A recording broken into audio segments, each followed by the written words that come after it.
And so we were talking about minstrelsy and how in minstrelsy, T.D. Rice started the character of the Jim Crow.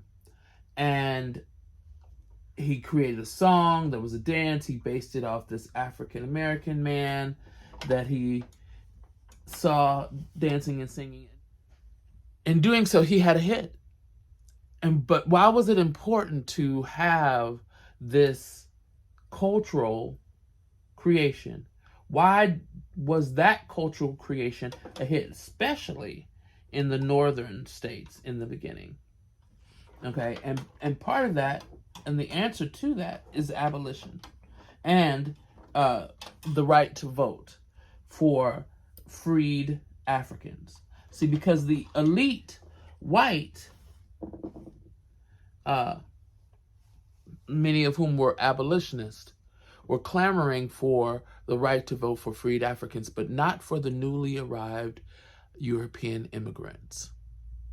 And so in order for those European immigrants not to be the low of the low and to have some form of power, mocking and demeaning someone who was enslaved. And I'm not saying it's a conscious creation. In many cases, it's not. When it comes to art, it's the artist depicting something because they find it, but it's not. A lot of times it is not a conscious creation. Said we're going to do this, but sometimes it is. Don't get me wrong. No, sometimes it can be.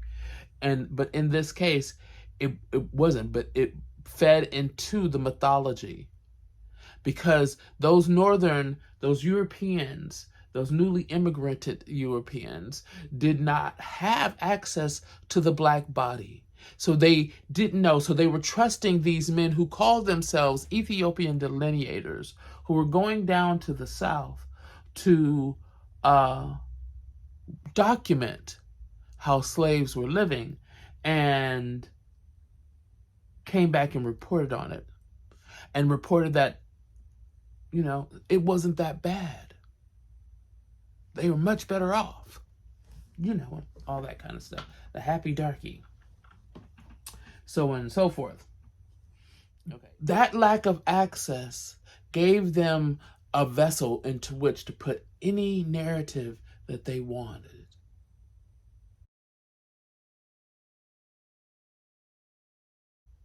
They created all of these characters, any narrative they wanted, and that it was almost became a right for many, especially and when you see larger troops that develop, especially in the Midwest, where access to the black body was even less.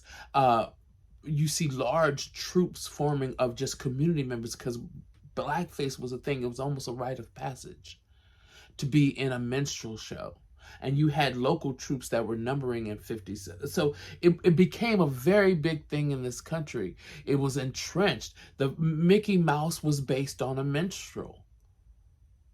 That's how entrenched it was. The last minstrel show to be running in this country was Amos and Andy, and that went until the 1950s. So the ideas of minstrelsy and the stereotypical characters that they created a chasm.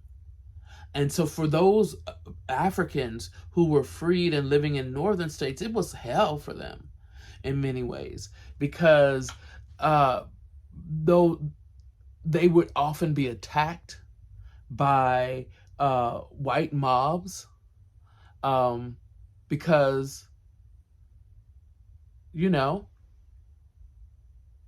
they weren't acting like the Negroes in the minstrel. They call them dandies. Oh, you think you fancy. It was hell, damned if you do, damned if you don't kind of situation.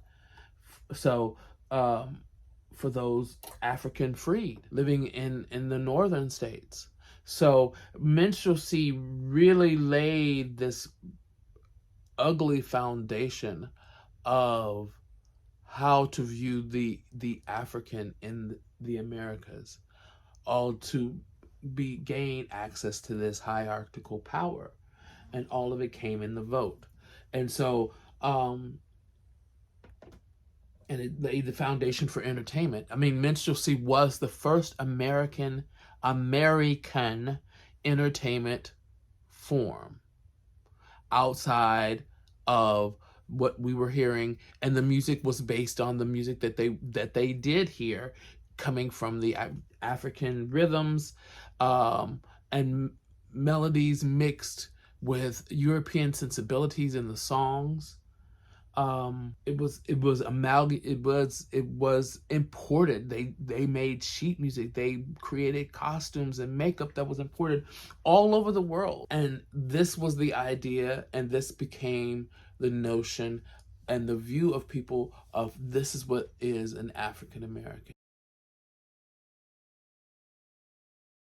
I could talk a little bit more about the characters real fast. And so, I should say, particularly, I want to talk about the lineup, particularly of the characters on stage: Mr. Bones, Mr. Tambo, and Mr. Interlocutor. So, in professional minstrel shows, I mentioned in community shows how they would have large casts, and minstrel professionals, however, would have cast of maybe 10 to 15.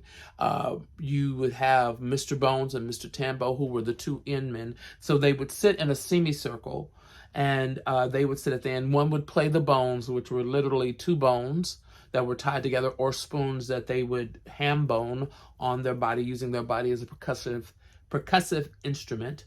And Mr. Tambo played the tambourine.